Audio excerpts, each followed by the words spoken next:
Many people are talking and making allegations, saying, look, the West is equating one thing to another thing once again. The United States is not against demarcation and delimitation. And they ask why the United States is not coming and protecting.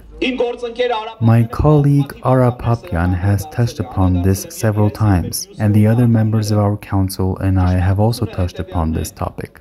The truth is the following.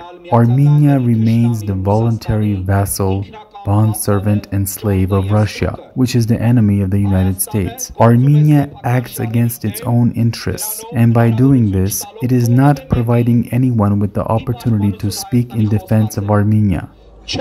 In the history of global and international politics and diplomacy of the past 20 to 30 years, there is no example of a case when the people of a country do not stand up to overthrow the regime and an external force tells those people what is good for them, tells them that it will pursue its actions and will do what is good for them, even though those people are leading the course of self-destruction with their passivity, or are letting the government lead the course of self-destruction. There is no such thing. We Armenians are to blame for everything. Let me explain how US politics works. If there are allies that have declared that they are allies and have started acting as allies, and if those allies present their demands, requests, and express their stances that are in their interests, even if the adversary of the particular ally is also an ally of the United States, at least during the past 20 to 30 years, the United States mediates and makes efforts to protect the interests of the weaker ally so that those interests are not violated by the more powerful ally, and tries to balance everything. And of course, if the enemy of its ally is also the enemy of the United States, the United States unconditionally protects its ally.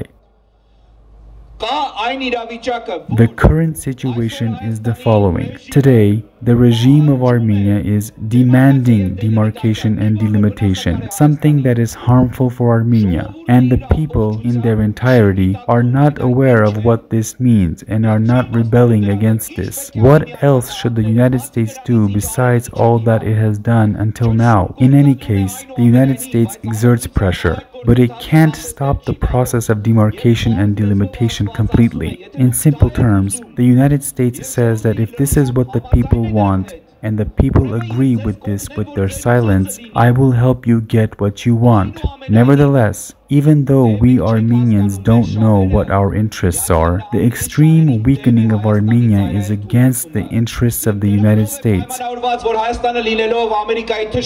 And this is the reason why the United States continues to support Armenia, even though Armenia is an ally of the enemy of the United States. We are not looking for a new colonizer. The United States is not a colonizer.